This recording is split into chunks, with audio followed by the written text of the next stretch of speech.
Yesterday we completed the second session of our third chapter. Today we are on the third session and I hope today we can complete this chapter. So yesterday we have discussed or we have seen some incidents that Della, after a long time of thought, she decided to sell her hair. She had beautiful long brown hair, so she decided to sell her hair to buy a Christmas gift for Jim. So she went outside, she went to a shop of Sofroni.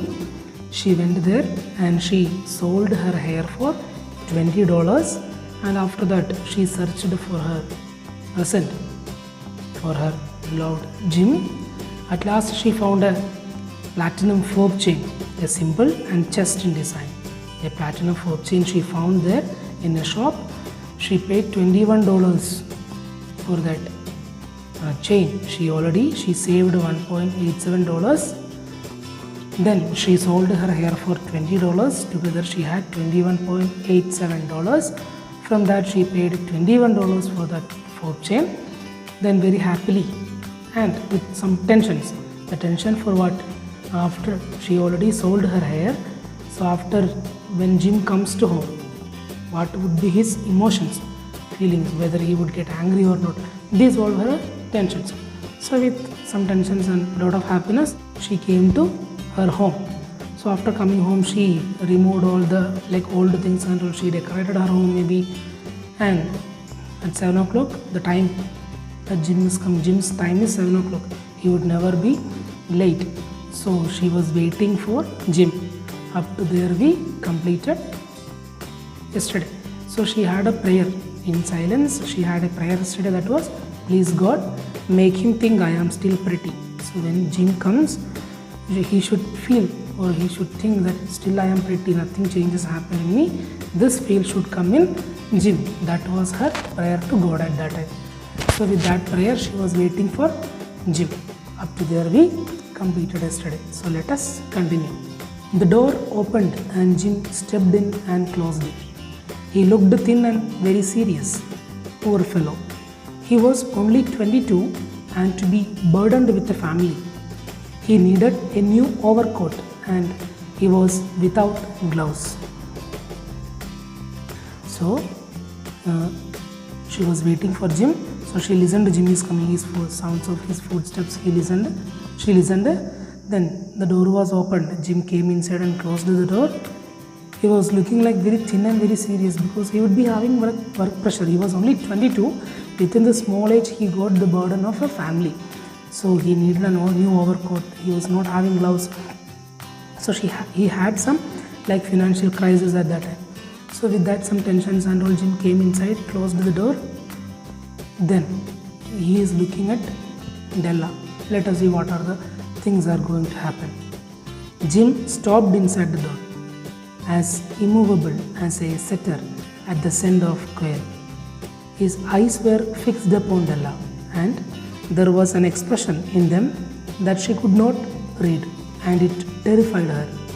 It was not anger, nor surprise, nor disapproval, nor horror, nor any of the sentiments that she had been prepared for.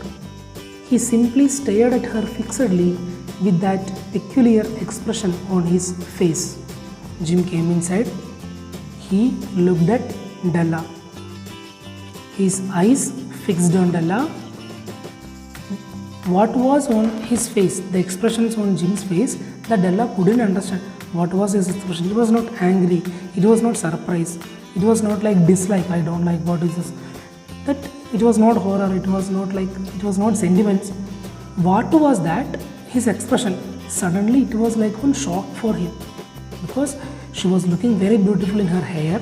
Suddenly she cut and sold her hair and Jim don't know these things. He didn't know these things. Suddenly when Jim watching Della without this hair, the expressions on Jim's face that Della is not able to find out. What was that expression? Della was not understanding. That one type of peculiar expression.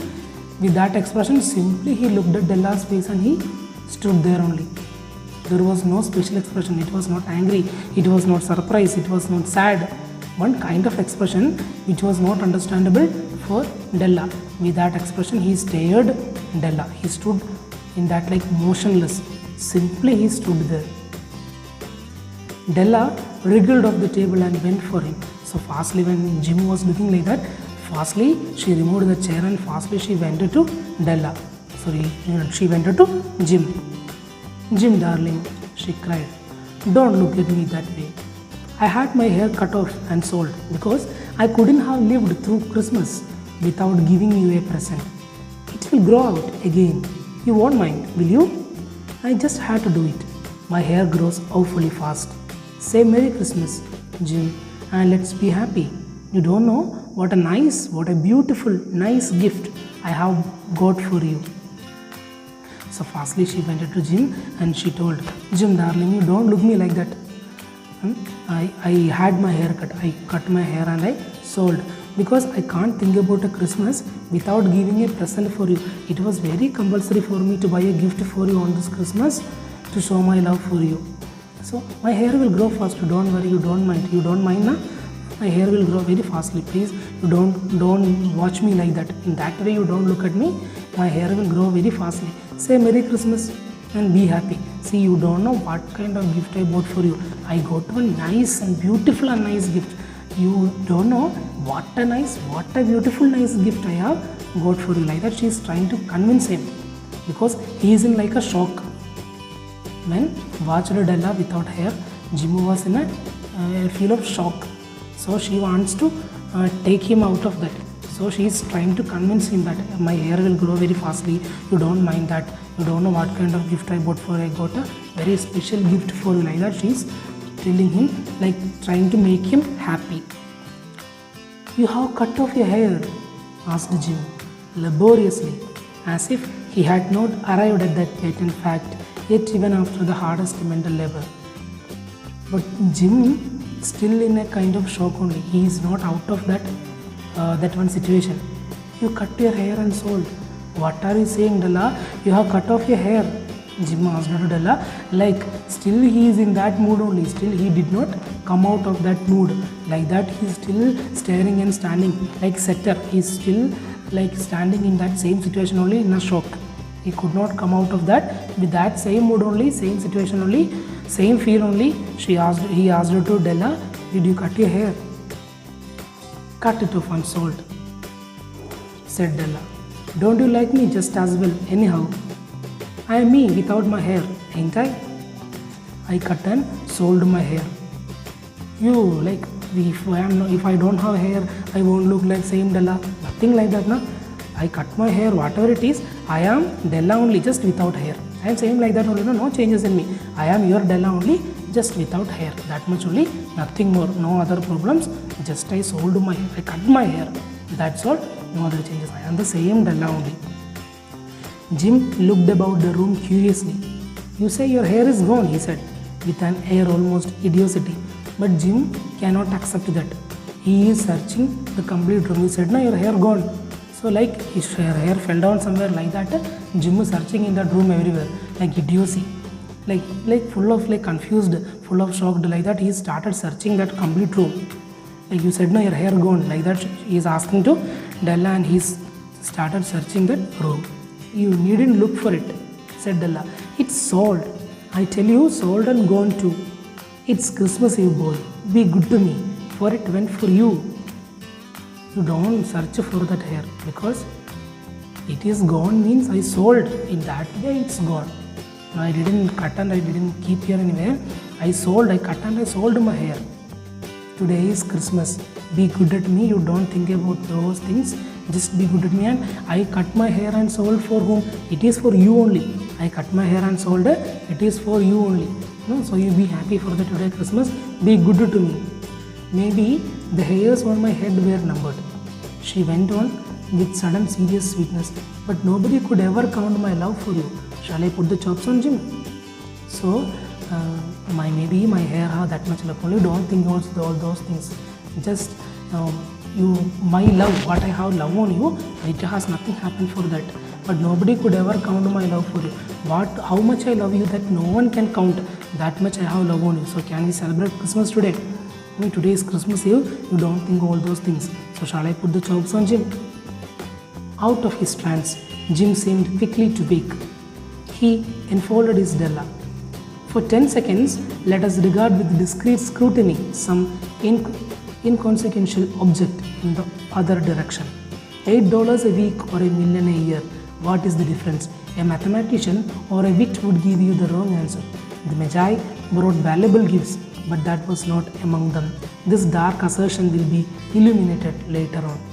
So suddenly Jim came out of that. He was like slept in that condition.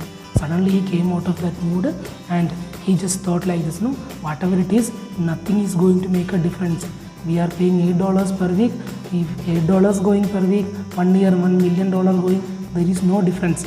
Maybe like mathematicians or very rich persons, maybe they can give a wrong answer. No, they will tell the difference of this $8 or 1 million. No, they will tell the difference, but nothing is going to make any difference in our life. Magi, here they remember about the Magi who gave valuable gift for the baby Jesus. So by saying all these things, suddenly Jim came out of his that kind of one mood of. Then he changed his mood and all. Then Jim drew a package from his overcoat pocket and threw it upon the table. Then by saying all these things, Jim took one gift packet from his pocket and he threw it to the table. Don't make any mistake, Dell, he said, about me. I don't think there is anything in the way of a haircut or a shave or a shampoo that could make me like my girl any less. But if you will unwrap that package, you may see why you had me going a while at first. After throwing that packet to the table, Jim told Della, you don't think about any mistake about me. If you cut your hair, whatever the changes you have, you change your shampoo, if you have a haircut, if you have shave, whatever it is, what Della I have, for that Della nothing less will happen. If you cut your hair, my Della is my Della only. There is no change on her. Nothing will make any less on my girl. But the packet what I thrown to the table, if you unwrap that packet, if you open the packet, you can understand why I was in that mood. When I looked at you, I saw that you cut your hair. That time what was my mood? For that there is a reason. If you open that packet, you can understand what was the reason. White fingers and nimble tore at the string and paper, and then an ecstatic scream of joy, and then alas, a quick feminine change to hysterical tears and wails, necessitating the immediate employment of all the comforting powers of the Lord of the flat. So she fastly went and she started opening the package. She opened the package, suddenly screamed with happiness. Then suddenly, alas, how much she was bold that all boldness suddenly fell down, gone away. The normal, common girl's emotions and feelings came on her face. Tears came. She started like full of sad. She became complete sad. How much she was bold, how much she was happy, how much she made a reason of her. She sold her hair and she cut her hair and she sold. For that, how much she made reasons to convince Jim. All these things gone away once she opened and looked at the packet at that time. For there lay the combs, the set of combs, side and back, that Della had worshipped for long in a broad bay window. Beautiful combs, pure tortoise shell with jewel rings, just the shade to wear in the beautiful vanished hair. They were expensive combs, she knew, and her heart had simply craved and yearned over them without the least hope of possession. And now they were hers, but the tresses that should have adorned the coveted adornments were gone. So in that gift package, there was a set of comb with pure tortoise shell. This set of comb, it was very beautiful set of comb. Since long months or long days, Della was worshipping for this. Della wanted to buy one set of comb like this. It was little expensive. It was very beautiful. So she knew that it was expensive. She knew she couldn't buy that. But even though she was like craving for that, she was like very much excitedly like wishing to buy that. That much she was wanted of that. But she knew she couldn't buy. Even though she wanted to buy that, with that one one kind of hill she was worshipping for that in a long Broadway window. But when she saw that, there was no hair. When she got that, there was no hair. No, so that when she saw that, suddenly she became happy, because long years ago she wanted to buy that. Since months she is wishing to buy that set of comb, but now she got, but there is no hair in her head. But she hugged them to her bosom, and at length she was able to look up with dim eyes and a smile and say, "My hair grows so fast, Jim." But she kept it to her heart very happily. She held it, and with dim eyes and smile she told to Jim, "Don't worry, Jim, my hair will grow very fastly." And then Della leaped up like a little singed cat and cried, "Oh ho!" Then suddenly she remembered about her gift, because she also bought a Christmas gift for Jim. Suddenly she remembered about her gift, and she left all her other feelings and "Oh ho!" she said, "Oh ho!" and went to take her gift. Jim had not yet seen his beautiful present.